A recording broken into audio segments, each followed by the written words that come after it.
Olá, sou a coach Renise Gomes e hoje eu tenho o prazer de estar com um grande amigo. Além de amigo, ele é vizinho, ele mora no meu prédio, né, há muitos anos.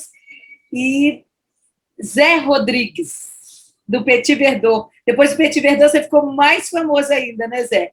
Se apresenta, conta quem você é, para quem ainda não te conhece. A maioria te conhece, mas quem não te conhece? Oi, gente. Oi, Elise. Que bom estar aqui. Espero que tenha alguma coisa para falar, né? Eu acho que não sei não. Mas vamos lá. Eu tenho meu currículo é um currículo muito pequenininho, sabe? Aliás, eu nunca escrevi um currículo, eu nunca mandei um currículo para ninguém. Olha, isso Mas já é um fato raro. Então, mas é um currículo assim. 15 anos eu entrei no jornalismo. Com 16, tinha um jornal semanário lá em Ourinhos, no interior, né? Já tinha um semanário meu, que era um semanário bem político, bem diferente do que tinha Nossa, lá. que bacana! Com Não sabia, 17, Zé. com 17 eu fui contratado como repórter do Estadão. E nisso a escola foi ficando para trás, né? Porque eu estava tem que falar, no primeiro colegial. E aí não consegui mais estudar.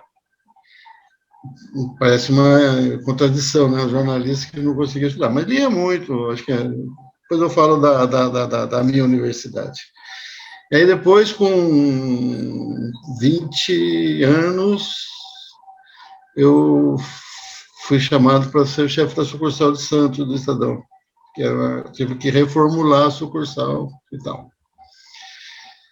Era uma outra época, porque hoje uma pessoa com 15 anos não começa a trabalhar, vai preso, coisas assim. É, com 20, a pessoa está entrando na faculdade, certo?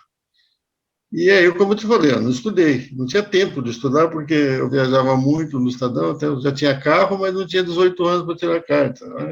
As coisas muito loucas, né?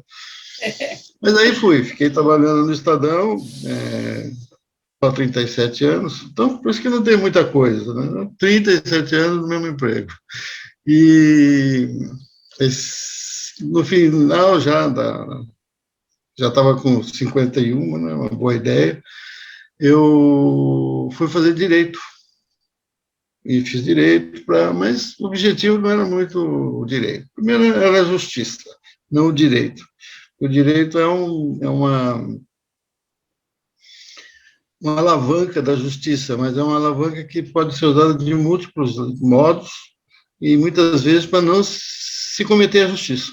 Então, eu ficava meio em dúvida, mas, na verdade, eu queria aproveitar um pouco da experiência que eu tinha para ensinar jornalista, os novos e tal, passar um pouco, né, do que eu tinha aprendido para eles, porque eu acho que a gente não pode morrer guardando as coisas. Deixar mais um legado, né? As coisas que nós temos não são nossas, sabe? A gente já veio com muita coisa, tem que agradecer a Deus, já veio com muita coisa. A gente aprende com a vida, né? Então, é isso que eu ia falar da minha universidade. A minha universidade foi a leitura, né? Foi o mundo.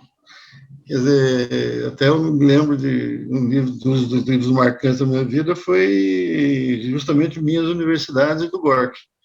O Gorky foi um autor que me fez ter uma visão mais humana do mundo, né? Sartre fez eu ter uma visão mais realista, né, do mundo também.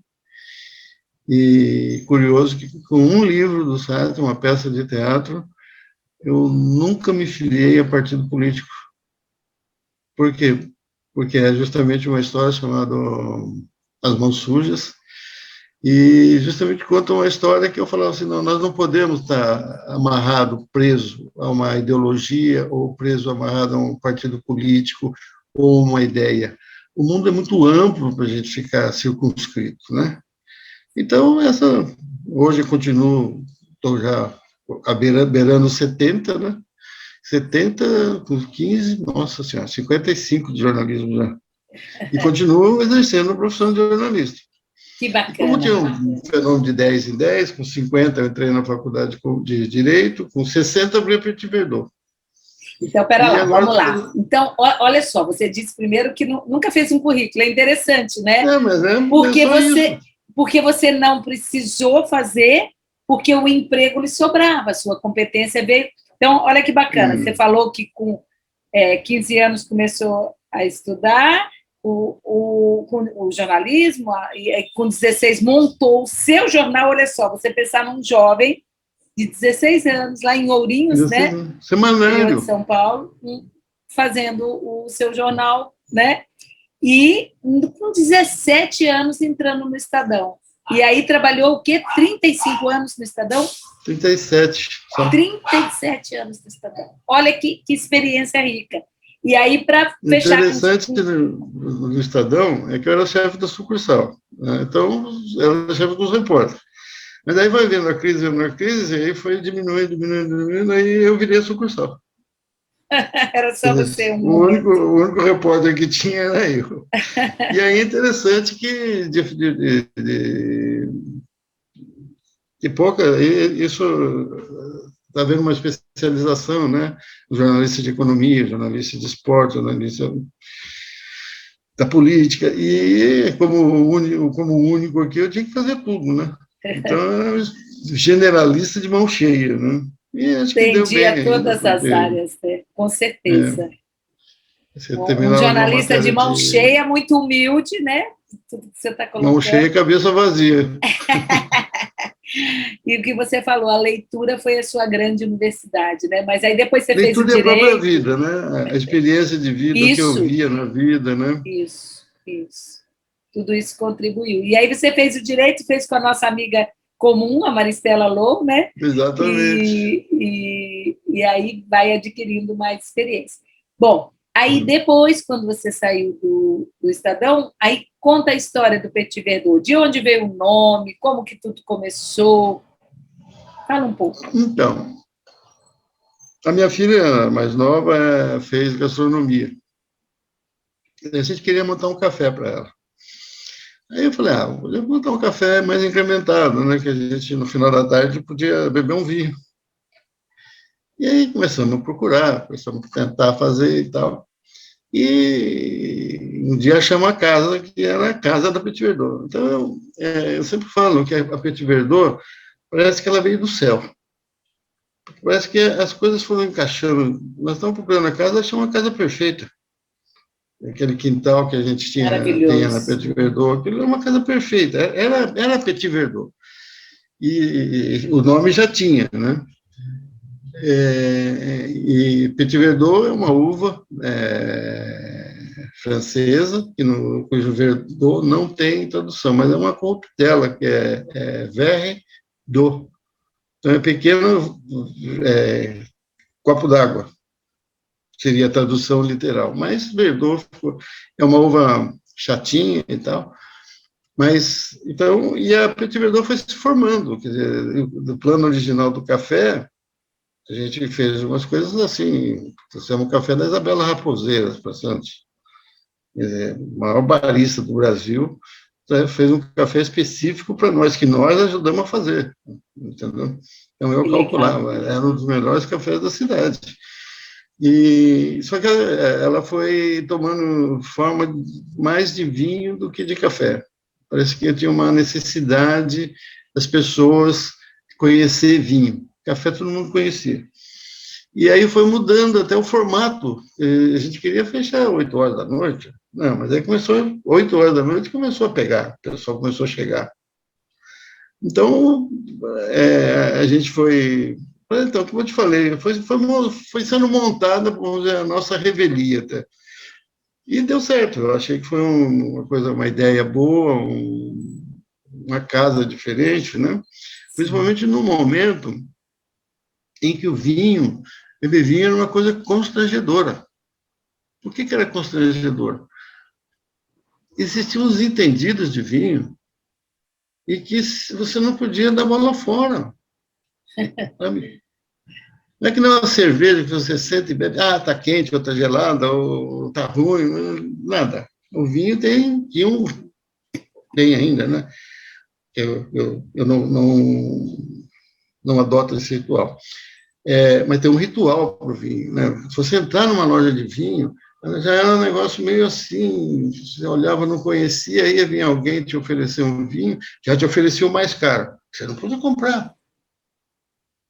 Ele nem sabia quem era você e te oferecia um vinho. E aí a gente começou a mudar esse conceito. Que vinho que você gosta? Como é que você gosta de vinho? E aí a gente fazia uma anamnese, né? Com a pessoa, Bacana. guardava também, né? Porque daí depois a gente cobrava, né? Eu gosto do vinho mais assim, então na saída a gente perguntava, o que você achou do vinho? Ah, podia ser um pouquinho mais assim. Aí a gente marcava aquilo e sempre achava um vinho ideal para a pessoa. Então, é isso, quer dizer, não é também, não considerei comércio, eu considerei serviço, né? Você, e aí as pessoas começaram a beber vinho de uma forma mais descontraída, né? É, que, o pessoal ficava envergonhado, não, mas eu não conheço vinho, não sei o quê, não sei nem se pegar na taça. Vamos com calma, né? Ninguém nasceu sabendo. E depois, esse aprendizado do vinho é um aprendizado que não acaba. Acho até que quando Sócrates falou que tudo que eu sei é que eu nada sei, é porque ele se perdeu no meio dos vinhos, porque é muito difícil, é muito amplo, muito amplo. E, outro dia me falaram lá, mas esse aqui entende tudo de vinho. Eu falei, Deus me livre. Porque se eu entender tudo de vinho, eu não preciso beber mais, não preciso aprender mais. Então, não, eu acho que eu não sei nada, não, eu tenho que aprender tudo ainda, né? E aí, mas só que eu já tinha uma litragem grande, que eu não posso nem falar umas coisas dessa, mas eu sou de uma família espanhola que permitia a gente dar uma bicadinha no vinho, né?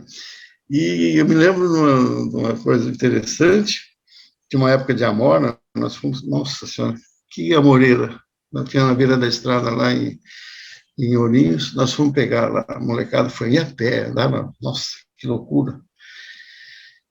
E aí, eu sempre gostei mais de amora mais verdinha, mais ácida, não aquela amora docinha. Aí no vinho eu mantenho mais ou menos isso também.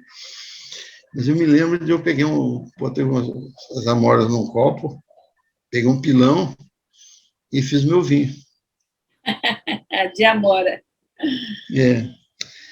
Só que ficou meio doce. E muitos anos depois, eu fui numa vinícola em Mendoza e gostei do vinho de entrada.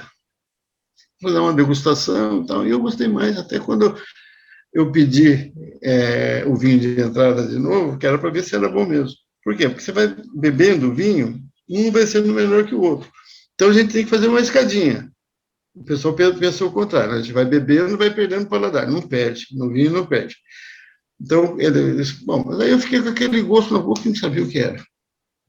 Mas, um dia eu estou na Riviera, no caminho da praia ali, tinha a morena. Aí eu pus a mora na boca e foi embora. 10 anos atrás, o vinho que eu bebi era o gosto de amora, que era o meu vinho que eu fiz quando criança. São coisas assim, pode ser coisa de louco também, né? O gosto, né, é o mesmo, né? Ficou, te Exato. marcou muito. Isso é interessante. Veio uma cantora na Petit Verdot que eu conheci a avó dela, que era lá em Ourinhos. Ela tinha um restaurante e que fazia uma feijoada fantástica. E eu falei para a menina, eu falei, hoje você vai comer a feijoada que a sua avó fazia. Como? Sim, eu guardei aquele gosto e todo mundo que fazia feijoada, eu já era o dono, né, lá no Petit Verdot e tem em casa, eu procurava conduzir o cozinheiro para aquele sabor. Quando chegava naquele sabor, eu falava, é essa, entendeu? E enquanto o alemãozinho não chegar, né, aí você vai guardando. Que bacana, que história legal, né? Ai, Zé, assim, a gente é capaz de a gente ficar conversando horas, horas e horas, porque você tem histórias interessantíssimas, você é essa pessoa interessantíssima. E eu me lembro do Petit Verdot, a questão do quintal, assim, primeiro você chegar e poder comprar o vinho, escolher o vinho, aí você abre, bebe aquele vinho, sobrou, você leva, ou você gostou daquele que você tomou, leva mais um, leva a garrafa para casa. Nossa, foi Isso é bom. uma ideia fantástica. Quantos anos o Petit Verdot ficou aberto ali na Exatamente 10 anos. 10 anos? Por isso que eu estou preocupado. 50 direito, 60 Petit Verdot e mês que vem eu faço 70. O que eu vou fazer da vida? Estou que nem adolescente. O que eu vou fazer da vida? Então, vamos lá. O tema que a gente se propôs a conversar é Descobrindo o Vinho e assim mesmo, né? Agora, descobrindo o vinho, você, sem o espaço físico do Petit Verdot, você pode dar uma consultoria de vinho, é isso que eu li no jornal outro dia, toda essa assessoria, não sei se consultoria ou assessoria, talvez, né? Seja para pessoa física, seja para empresas, né?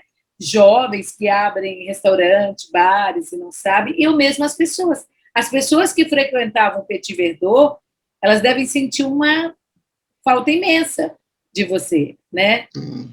E essas pessoas já é um público que você tem e que você poderia continuar fazendo um trabalho, né?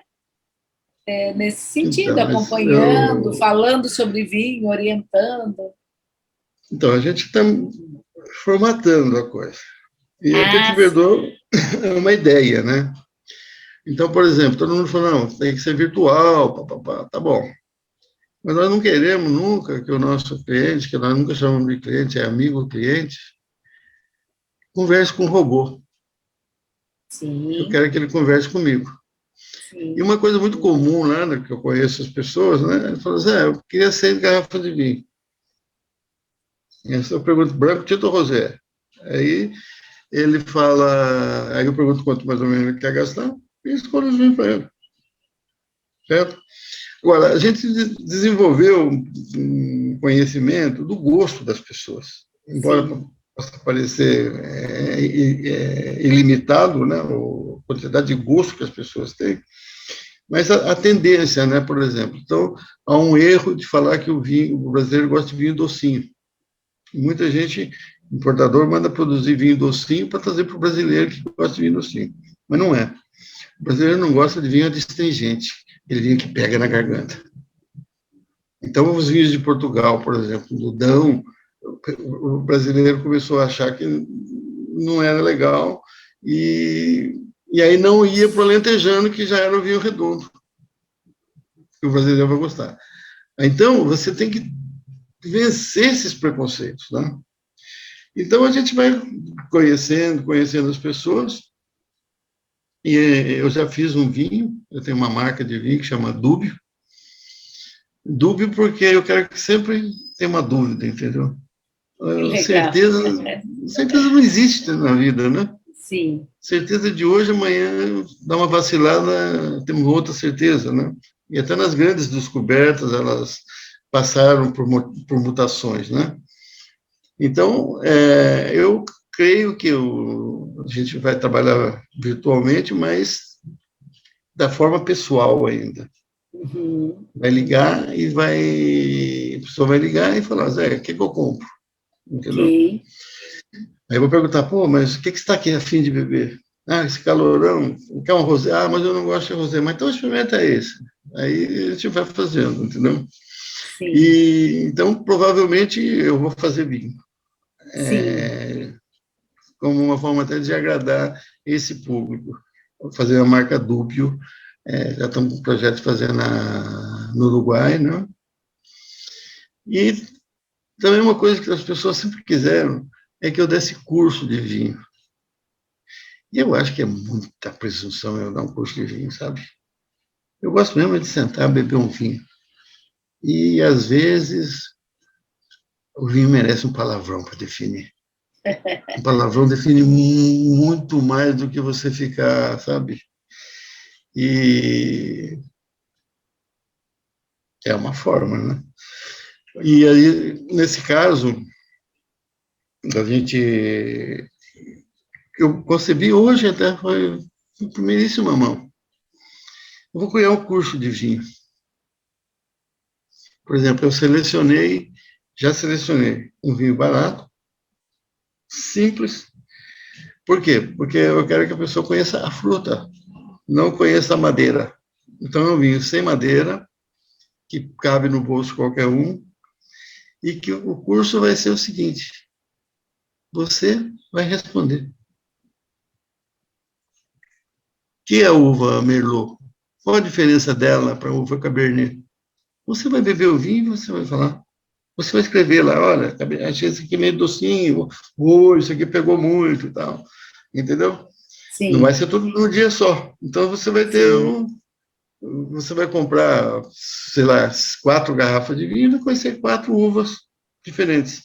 Aí nós vamos fazer uma viagem para Portugal, com as uvas de Portugal. A uva de Portugal, aí você tem lá Touriga Nacional, Aragonês, Alforcheiro, e geralmente o português ele mistura tudo.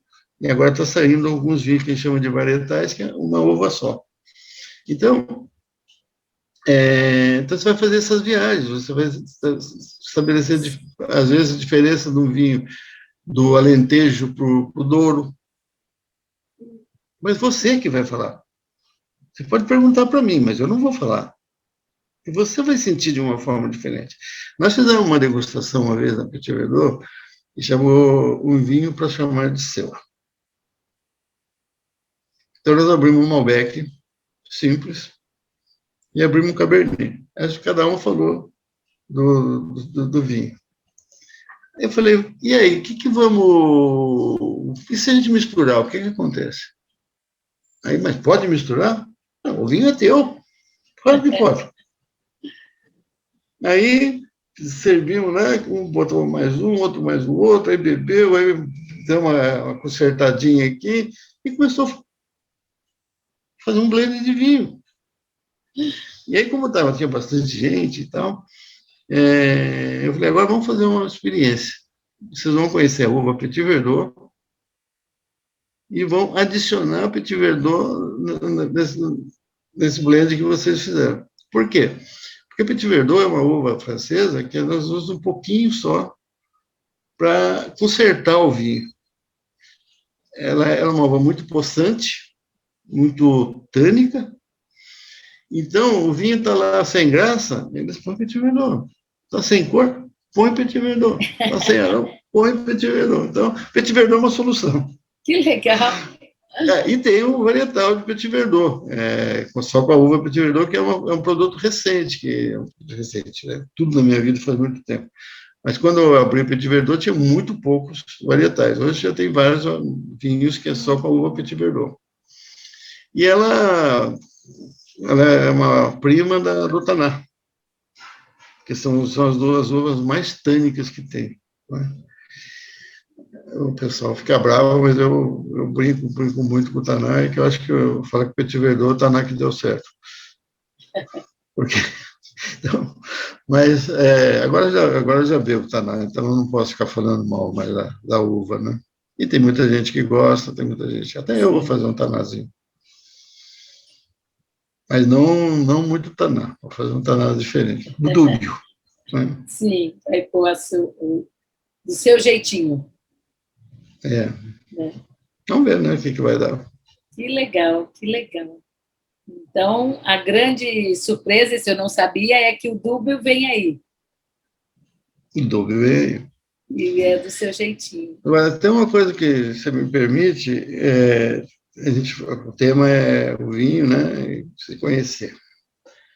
O vinho é uma bebida muito diferente das outras. Eu lembro não, né, eu li que o Vinícius estava bebendo chopp com o Tom Jobim, lá em Copacabana, e o Vinícius bebia uísque.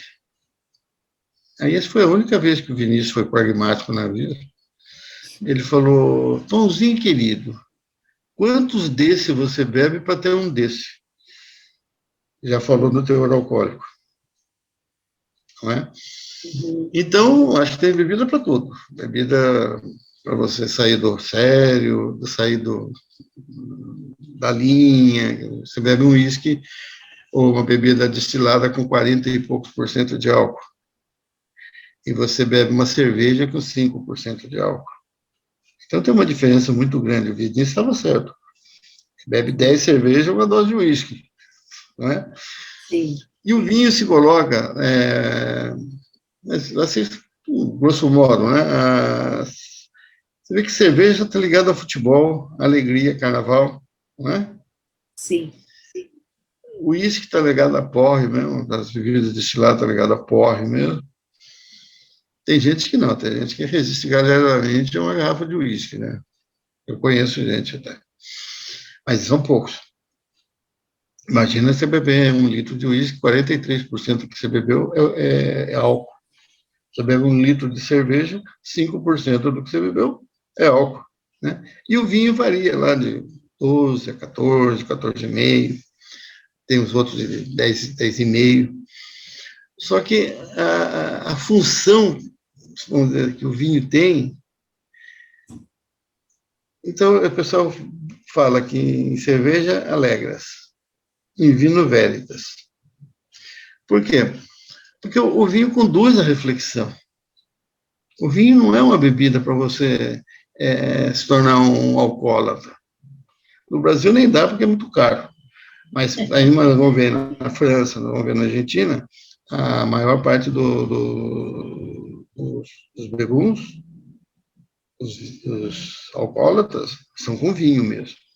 Mas bebe-se 30 litros, 40 litros de média no país para essas pessoas. O Brasil está com 2,5 litros. Então você vê o que eles bebem lá. E já bebe um vinho de má qualidade, porque vai beber muito, você não vai beber um vinho que custa R$100 a garrafa, você bebe 2 por dia, né? Já imagina quanto você vai gastar. Então, o vinho tem essa característica, o vinho atrai conversa, o vinho atrai raciocínio, lógica. Eu acho que o vinho é um remédio para a alma. Eu não quero que as pessoas, nunca quero que as pessoas vão se embebedar. Mas um pouco de, inclusive, é bom para a saúde. Achava eu que era fake. Eu vinha. E quando, 5 anos depois, eu tive dor, abusando aqueles queijos amarelos, aqueles frios, só gordura, e vinho, pão, e aí fui fazer o meu exame de sangue. Estava assim, bem tranquilo para ir buscar, estava com a tranquilidade que alguém vai buscar um exame de AIDS. Vai estar colesterol 500. 200, vai estar 500, né? Mas eu fui preparado, fui reunir coragem, fui lá, 185. Eu nunca, desde os 23 anos, quando eu descobri colesterol, eu tive um colesterol tão baixo. Aí comecei a relutar, né? Alguma coisa mudou. Mas, de qualquer forma, a gente nunca deve tomar uma bebida alcoólica como remédio, né? Nem para a alma, nem para o corpo. Deve para relaxar alguma coisa e tal, mas embebedar jamais. Né? Sim. Se puder contar uma historinha. Pode, as historinhas é que vão enriquecer nossa conversa, né? Mais então, ainda do que da sua aula, né? Não, a gente diverge num ponto, mas se respeita, né? Eu sou espírita, né? E aí, no começo da Petit Verdot, eu ficava com aquele negócio, pô, mas eu estou vendendo bebida. E lembro de uma passagem do Chico Xavier que ele, quando moleque, ele trabalhava num bar.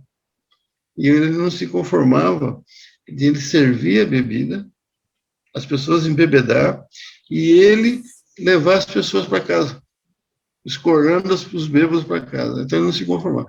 E essa história me marcou e tal, e eu pensei.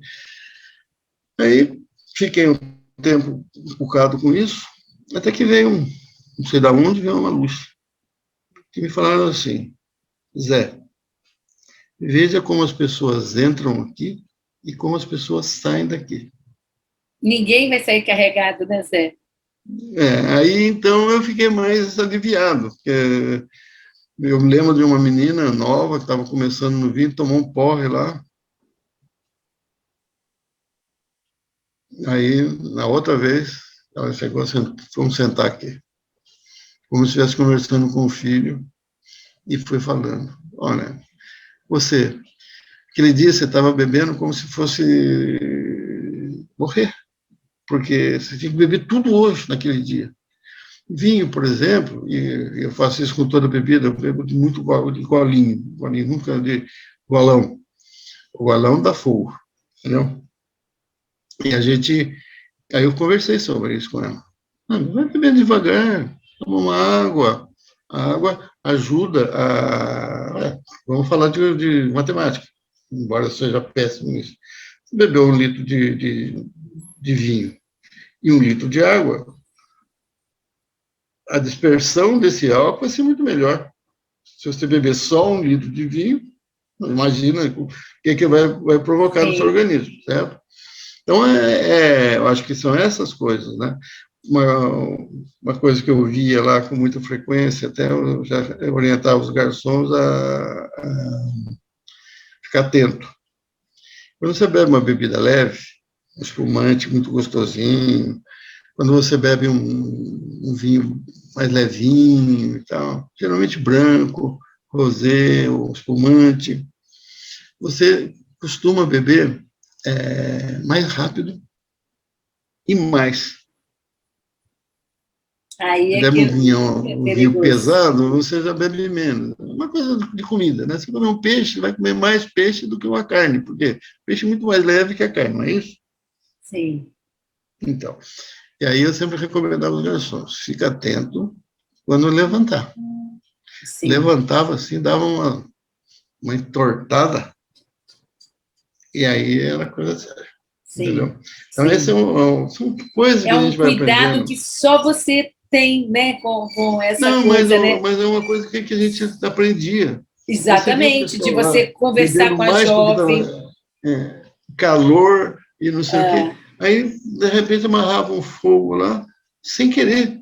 Então, eu já sim, falava sim. E a devagar, bebida é devagar e sempre. leve e a pessoa nem percebia, né? Ô Zé, É. nós estamos falando sobre vinho, né? Descobrindo o vinho, né? E assim mesmo. Mas eu não sou uma pessoa que bebo, né? Estou aqui na aguinha acompanhando o coisa. Aqui em casa quem bebe é meu marido, né? Mas realmente as pessoas gostam, né? O Petit Verdot é uma referência, você é uma referência. E quando você fala de vinho, você falou que é espírito, eu sou evangélica. Então, assim, o primeiro milagre de Jesus foi transformar água em vinho, né? A pedido de Maria e tudo. Eu Ele tentei fez muito, esse viu? só para Tentei Jesus, não muito, dá mas para não comparar. consegui. Não dá para. Então, assim, usando com parcimônia, né? Não é o meu caso, mas é o caso de muita gente, né? Você sabendo beber, você tendo cuidado que você falou, igual orientando a jovem, as pessoas que bebem a bebida mais levezinha, mais doce, né? Tomando esses cuidados, né? Dá para trazer o lado bom, né? Você falou que o teu amigo disse que veja como as pessoas saem, né? Então a pessoa entra, vai curtir o lugar, vai curtir uma conversa com o Zé, vai curtir uma boa música, vai curtir os amigos, né? Ou o cônjuge, o que for. Então vai sair melhor, né? E é isso que eu tenho certeza que na sua assessoria, no seu vinho dúbio e na sua assessoria, você vai conseguir fazer porque é realmente trazer o melhor da pessoa, né? Que graça tem você beber e imagino, né? A pessoa ficar de fogo e, né? Que prazer há nisso, né? E, esse seu cuidado é do teu temperamento mesmo, né? Quem te conhece Não, sabe mas é esse seu jeito da minha sensível universidade. da É da minha universidade da universidade. vida, né? Eu aprendi muito cedo que quando eu estava com um problema, eu precisava resolver o problema. Não podia beber. E Ah, aí com depois certeza. bebia para relaxar. Então, eu faço isso na minha vida até hoje. Se eu estou com um problema, vamos resolver o problema. Sim. E aí,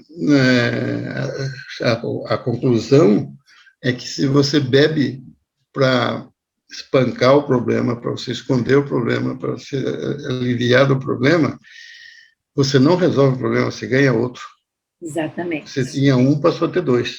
É. Então, é melhor, resolve com uma aguinha, Isso. um suquinho, refrigerante não, porque tem muito açúcar.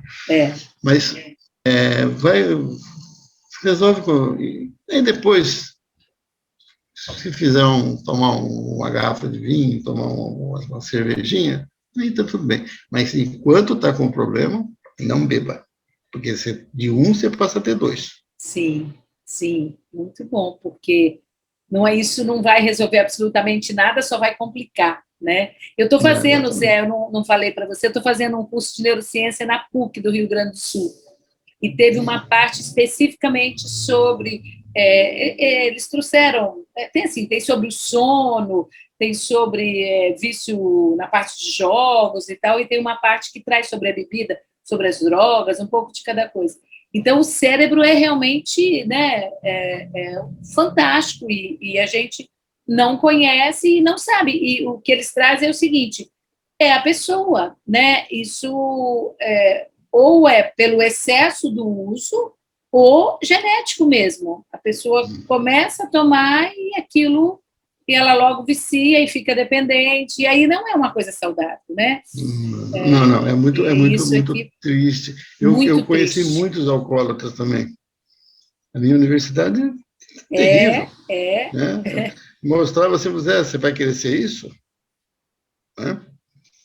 Então, saber parar é muito importante. Sim. Eu conheço gente que não consegue parar de beber. Sim. E vai. Então, uma hora, para. Sim, sim. Né? Sim. Então, acho que a gente está sempre cuidando para não se tornar um ébrio, um alcoólatra, Sim. porque é terrível, acaba com família, acaba com amigos, acaba com a vida das pessoas. Né? Sim, é uma droga. Emprego. Né? É uma droga, então eu acho que a moderação aí é muito importante. Para saborear, né, Zé? Para entender da uva, igual você estava ensinando, para saber, né, como um prazer que a pessoa que não atrapalhe a vida como um todo, as outras áreas da vida, né? Exato. Que você possa, né, que a pessoa possa realmente, né? Então, quer dizer, que você vai está no projeto, está formatando a questão do dúbio, né? E a questão da assessoria vai ser ligada ao dúbio ou você vai dar uma assessoria também de outros vinhos, ou do seu vinho? Não. Eu só falo para não falar assessoria, porque eu não tenho essa capacidade. Né? Imagina. Não. Você é um despertador, entendeu? Todas as perguntas que me faziam, por exemplo, se você for falar para mim qual é a diferença do Malbec para o Cabernet, eu posso falar o dia inteiro para você. Não é melhor você pegar um Malbec aqui, um Cabernet aqui? Então. Bom, a diferença é essa, você disse. Isso aí está me parecendo meio coach, Zé. Meio? Isso aí está me parecendo meio coach. Eu estou brincando com você, não, né? entendeu? Porque, olha só, a Maristela e eu trabalhamos com o coach, né? Eu trabalho com atendimento online, né? Já há uns 3 anos, e no coach é isso, você nunca dá a resposta. Desde a primeira vez que você falou, me veio essa coisa. Estão criando um wine coach aqui. Um wine coach. Olha só, eu comecei um cliente na segunda novo e uma nova. O novo é o que mais vai querer te perguntar, né? Você faz uma pergunta, mas o que quer dizer? Não, olha, a gente não explica, é o que quer dizer para você. Porque se eu explico alguma coisa, eu dou na minha concepção. Vão ali valores, eu vou influenciar. E a gente quer que seja o mais neutro possível para sair dele. E é o que você faz com o vinho. Você não vai explicar o que é Cabernet, né? O que é como é que chamou? Outro Malbec, não, posso até falar a história então, da uva, isso. mas não... Mas não sentir. Para ele sentir, ele vai ter que provar um e o outro, Não, e e até começar a porque tem uma entender. coisa fundamental. Como é que eu vou saber se o gosto que eu estou sentindo é o mesmo gosto que você Sim, está sentindo? sim, Certo? sim. E vinho ainda é uma coisa, é uma bebida muito chatinha, viu? Por exemplo, tem dia que você não bebe vinho, não consegue. O vinho te rejeita. Não é você que rejeita o vinho. A sua boca é muito importante. Por quê? Porque você está com... Vamos falar alho, por exemplo. Alho derruba o vinho. E você comeu o alho, você vai tomar um vinho, esse vinho está ruim. Não, aí um dia você toma mesmo vinho sem o alho, é outra coisa. Aí você Que fala, quando o pessoal interessante. fala de entender, eu falo assim, como é que um vinho... O vinho tem vida. Não, o uísque não. Você faz o uísque, aguenta 10 anos, 20 anos, aquilo, igualzinho. Uhum. Mas você vai envelhecendo um pouco. O vinho não, o vinho tem uma vida, ele nasce, vive e morre. E quando você vê, você abre uma garrafa de vinho, vinho estruturado, e não decanta, então você começa a beber o vinho e você vai vendo que o vinho vai mudando enquanto você está derrubando a garrafa. E você vai sentindo diferenças Ele vai durante, decantando no durante o durante. consumo daquela garrafa de vinho. Então, como é que você vai falar que entende de vinho? Pode entender, mas de que vinho? O vinho do começo ou do fim? Quando eu vou em degustação dessas grandes, ou ia, né, porque agora acabou tudo isso, eu sempre via em que pé que estava a garrafa. Por quê? Quando ele abre, o vinho está agressivo. E aí ele vai arredondando e tal. Então, é diferente você abrir o vinho na hora que abriu a garrafa e na hora que está no finalzinho. É porque eu sempre brinco que quando o vinho está bom, muito bom, ele acaba. Uma outra dica é o seguinte, por isso mesmo, quando um grupo, né, vai se abrir 2 garrafas de vinho. Então você abre uma garrafa e bebe aquela garrafa, depois abre outra e bebe. Se as pessoas sabem que vão beber 2, já abre a outra também. Porque senão vai passar por aquele mesmo processo, o vinho agressivo. Então já abre, quando for beber, o vinho já está pronto. Vai Não ficar é bom uma, só no final. Bacana a dica. Então, mas são certas regrinhas que a gente tem que aprender no dia a dia, né? Sim. Sabe? E não precisa... Quer dizer, você sabendo, você vai aproveitar melhor do vinho. Mas não quer dizer Sim. que você precisa saber fazer uma faculdade para abrir uma garrafa de vinho, às vezes é complicado, né? Eu brinco que quando apareceu o screw cap, aquela de puxar, né, aquela tampinha que você enrolha, Sim. eu não conformava, eu não conseguia abrir aquele negócio. E passava a faca assim na serrinha, e vai. Um dia eu estou lá na Petit Verdot, tinha um sommelier e falou, Zé, vira a garrafa. Então segura a parte de cima ali do lacre, aquela parte de metal, e vira. Você segura inteiro e vira. Não queira coxar assim, sabe? Abre. Espumante. Não é? Vai aqui, empurra ali, empurra ali, pum. Não. Segura a rolha e vira a garrafa. Olha que Ela vai interessante. abrir. E é bom não explodir.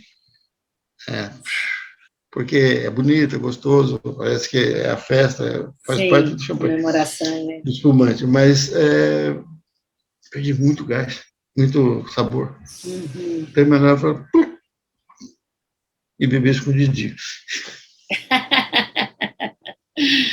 Olha só, quanta dica legal. E você estava falando do alho, né? Que o alho muda o sabor, né? A comida E muda muito. Muito. Mas e aquelas que tradicionalmente o pessoal fala, por exemplo, do queijo, da massa, dessas coisas? Então, você vê que tem uma verdade, uma massa com vinho italiano vai muito bem, sabe? A carne com vinho argentino, com vinho uruguaio, vai muito bem. Então, eles, sabe, né? Aí você pega um vinho verde português com bacalhau. Então, parece que as coisas caminham ali, né? É de acordo, é o vinho de acordo para aquela comida específica. E é bom harmonizar, mas também não levar isso a nível de doença, entendeu? Uhum. Você vai comer uma carne, um vinho branco não vai dar muito certo. Agora, pega um vinho encorpado, tinto, tudo bem, né? Aí você está aquele dia de baita calor, você vai pegar um tanazão daqueles que quase que a gente fala que tem que cortar, né? Tem que mastigar o vinho. No dia de calor não vai ver. Um pinozinho, um vinho leve, tranquilo. Aceita um pouquinho mais de gelo, porque o vinho tinto não pode ser gelado. Ele estraga. E muitas Nem vezes naquelas geladeirinhas que o pessoal põe? Não, na adega sim, porque a adega vai dar 16, 18 Isso. graus. Nessa sim. Essa é a temperatura certa para beber. Na geladeira vai para 10, 12. Me desculpa a minha ignorância, eu não entendo. Não, mas... E aí, de repente, facilita a vida de quem está nos ouvindo, né? Então, eu abri uma garrafa de vinho e não gostava. Também é coisa de espanhol. Espanhol diz que quando abre uma garrafa tem que beber inteira. Mas muitas vezes não dá. Então, eu guardava o vinho na geladeira. Aí tirava e bebia, tudo estava muito ruim. E eu descobri, na Petit Verdot também, que está muito gelado. Deixa ele esquentar uns 10, 15 minutos, o vinho está perfeito. Tira da geladeira e deixa esquentar. Tira na geladeira antes de beber. Guarda na geladeira para conservar. Sim. E tira antes de beber. Antes não de vai beber, tirar da geladeira. O branco, o rosé, tudo bem, mas o tinto não. E até, pode dar uma dica? Todos, se você quiser. Então, esse é de um amigo meu, o Rodolfo.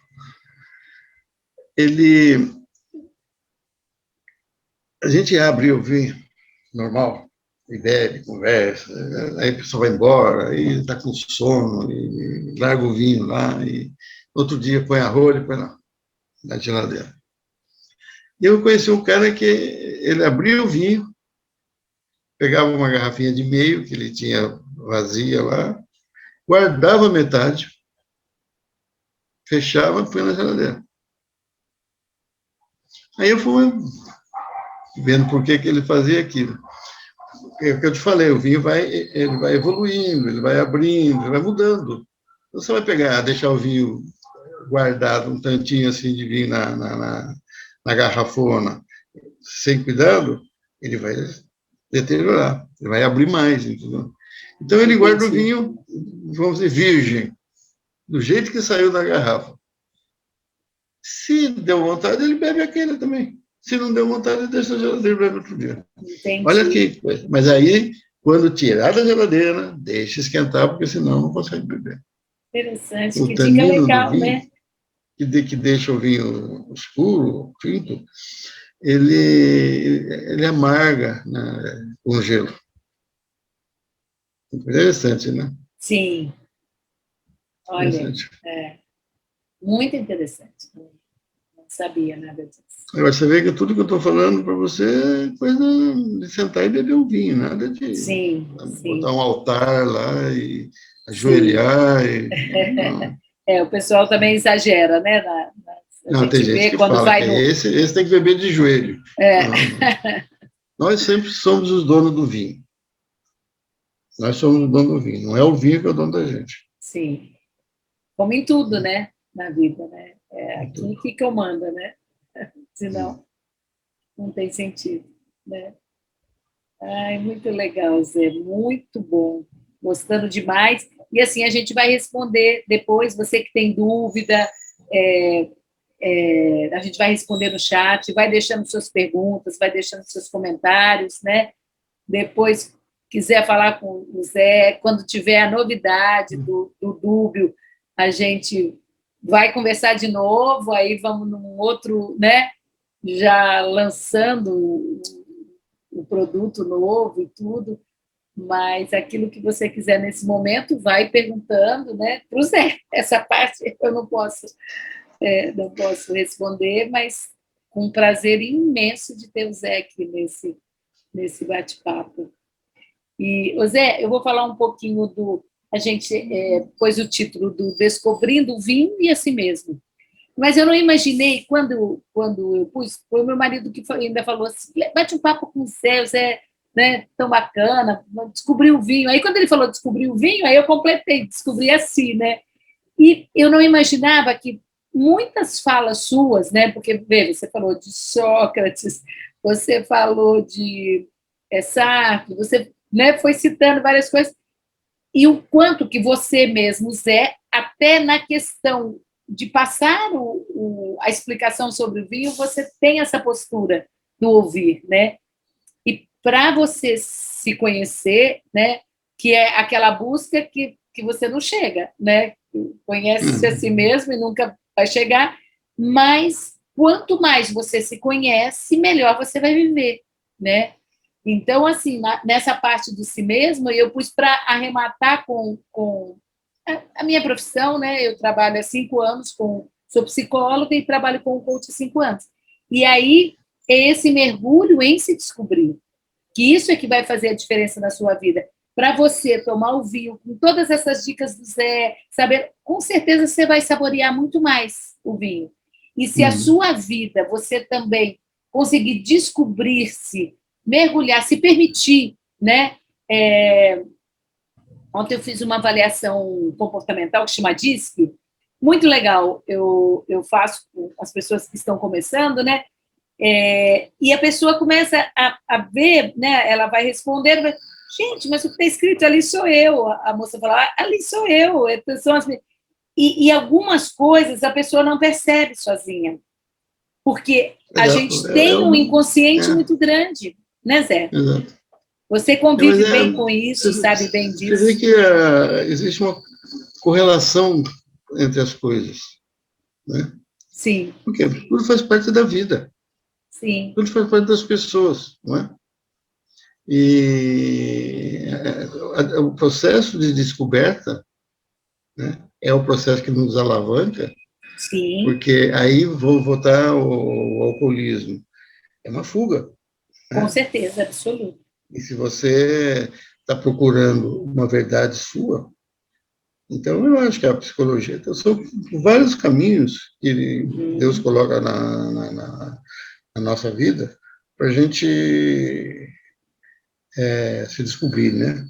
Eu posso estar errado, mas eu penso que o ser humano é um tronco de uma árvore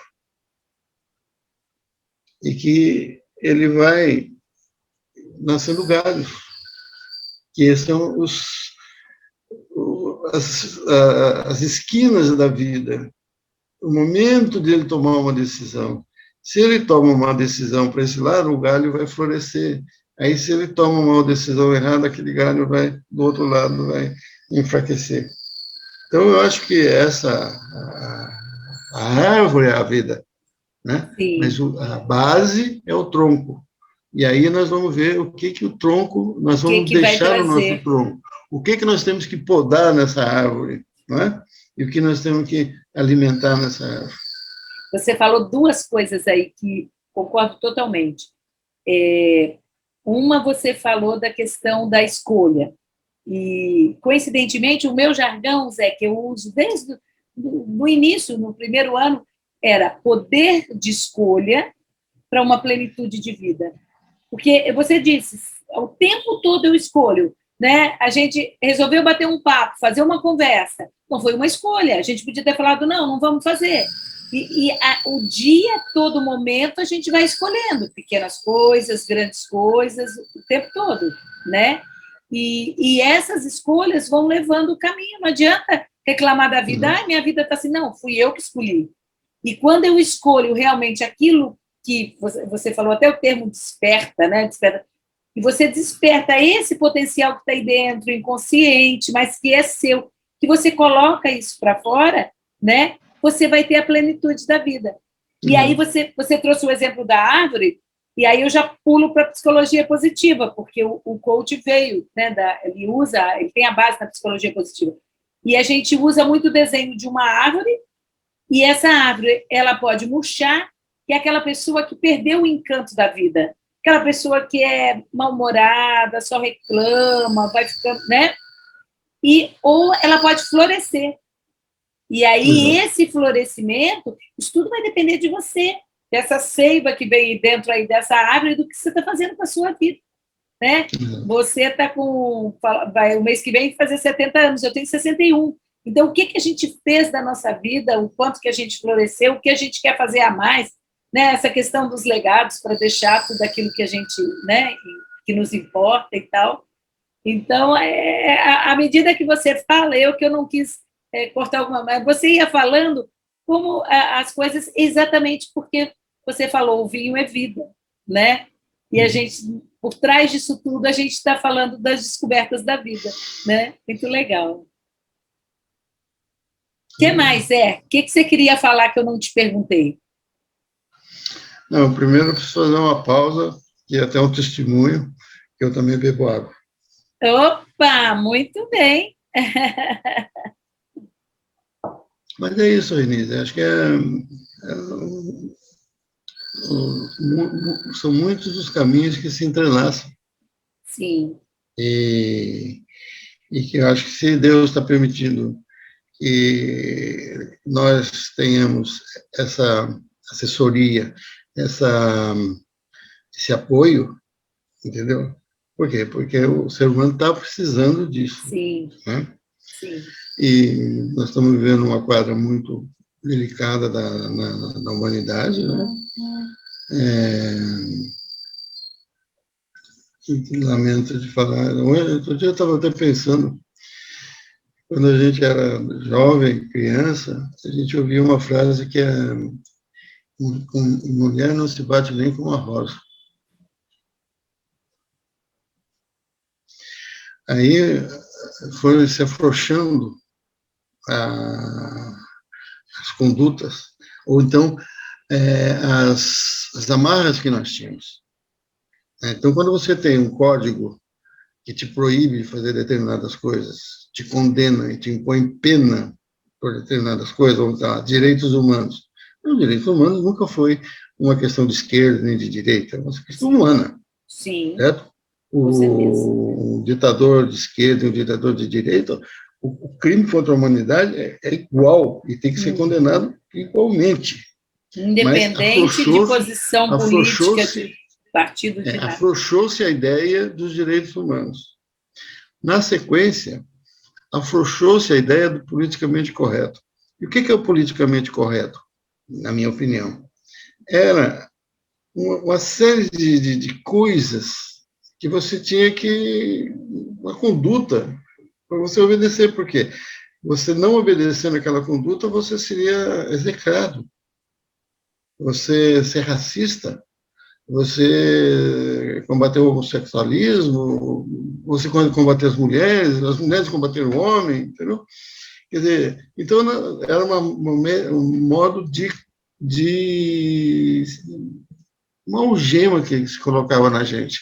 A gente tinha que segurar os nossos ímpetos, nossos defeitos. Mas aí, na descaracterização da política, também se acabou com o politicamente correto. Eu acho que deviam acabar com o politicamente correto. Nós tínhamos que criar o eticamente correto. Sim. Certo? Mas hoje o que nós estamos vendo é quando tem um desenlace, quando tem um rompimento de uma relação, mata-se.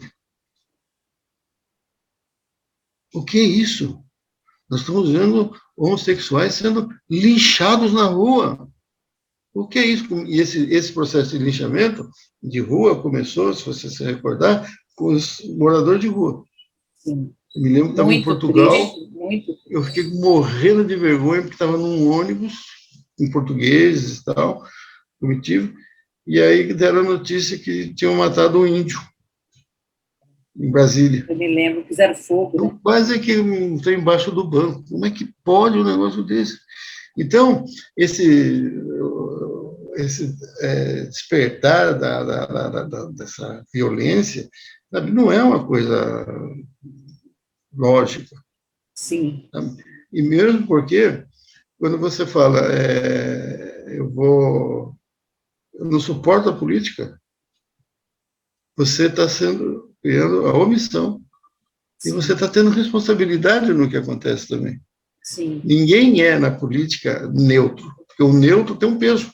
O neutro vai para um... Exatamente. Certo? Ele Aí, abriu quando mão do ganha o direito dele. candidato, ele fala assim, mas não sei o quê. Não, votasse no outro. Não votou nenhum nem outro. Aí tem que aceitar a escolha, não é? Sim. Com certeza. Essa questão da ética, na verdade, ela teria que ser interna, né? Teria que ser uma coisa que vem de nós. Mas o que você disse, como depende de uma série de fatores culturais, de muita coisa que vai Então, influenciando, né? mas que porta de armário que era essa? Que abriram? Os caras já nascem com o revólver na mão, já saem do armário com o revólver na mão. Sim. Eu sempre fui pacifista, lutei contra o armamento. Sim. Eu acho que na minha casa nós somos 6. Nós podemos comprar 36 armas. Que eu nunca tive um, ninguém teve nenhum, mas podemos comprar 36. Sim. Legalmente. É muito cuidado, é um momento em todos os sentidos perigoso, né? Sabe quantas munições nós podemos comprar? Não. São 6 pessoas? 12 mil por ano. Nossa. Eu nunca usei uma bala na vida. Eu posso comprar hoje, minha família, 12 mil balas. É um momento perigoso e na mão de quem vai estar, né? Então, assim... Então, eu fico imaginando, 6 armas e cada cômodo eu vou ter uma arma. E a questão do equilíbrio emocional das pessoas, né, Zé, para usar essas armas. Eu não vou puxar muito esse assunto para a gente não fugir muito da nossa linha. Mas se a gente pensar, né, nessa questão, né, quem está usando, se você pensa em tempos de pandemia, com certeza há uma preocupação muito grande com doença mental. Não tem como tudo isso que está nos acontecendo e a gente está totalmente equilibrado. Então, tudo isso é importante. Você imagina a liberação de todos os perigos, não é nosso tema aqui, mas toda essa questão né, ética que vem, né? Toda essa preocupação, porque a gente, voltando ao seu exemplo da árvore, a gente pensa na árvore como as raízes que vão formar o caráter que você lá em Ourinhos, com a sua família, né, na sua juventude, e é esse caráter que é a raiz que vai te segurar. Agora, você tem o tronco da árvore, você tem a copa. A copa é a sua personalidade. É o que você mostra para o mundo. Seu caráter está lá enterrado. A pessoa só vai conhecer, às vezes, por um comportamento, mas é o que te segura, é o que te sustenta, é a essência da sua vida, é aí que estão os seus valores, tudo. Mas o que você vai demonstrar para o mundo está ali na personalidade. E a gente sabe que tem de todos os tipos, né? Então, por isso, até fazendo um gancho, que é bacana você se conhecer, você mergulhar em você mesmo. Fazendo o coach, ele ajuda nesse processo. Seja você estando um jovem que está num momento de dúvida, um empresário, né, às vezes, para escolher uma faculdade, um trabalho, uma pessoa com 50 anos, igual você, a pessoa quer empreender, não sabe se aposenta, não sabe se muda, quer fazer uma transição de carreira. Então, quando a gente faz o coaching, o autoconhecimento traz isso. Então, é bacana para você trabalhar nesse sentido, durante um período, né? Você realmente refletir sobre o que você quer para você, o que você quer fazer da sua vida, né? O que você quer. E isso é mutável, mas à medida que você faz, aquilo te... eu costumo comparar andar de bicicleta. Tem coisas na vida que a gente aprende que a gente nunca esquece. porque você forma aquilo, né? A pessoa pode ficar anos sem andar de bicicleta, põe ali, ela sobe, vai no início ter aquela dificuldade inicial e sai andando, né? E a gente fala isso, quando você busca o autoconhecimento, quando você vê a importância de tudo isso que a gente falou aqui, né? A gente vai para... Tudo bem, meu querido? Então, quem quiser procurar o nosso querido Zé Rodrigues, a Petit Verdot vai ficar de sobrenome por um bom tempo, né, Zé? Não tem como Estou dissociar até uma coisa da outra, tô né? pensando até em adotar Zé Petit Rodrigues. Legal. Fazer a junção das duas coisas. Então, assim, muito obrigada pela sua presença. Que bom poder ter essa conversa com você. Eu sei que as pessoas que nos acompanharam receberam as dicas, as brincadeiras. Zé, essa pessoa maravilhosa, bem-humorada, boa de papo, né? Foi muito bom estar com você. Muito, muito obrigada mesmo. Tá? E aí, quando sair o dúbio, a gente volta de novo. Um Opa! brinde! Um brinde. Tchim, Tchim, tchim. Tchau, gente. Fiquem com Deus.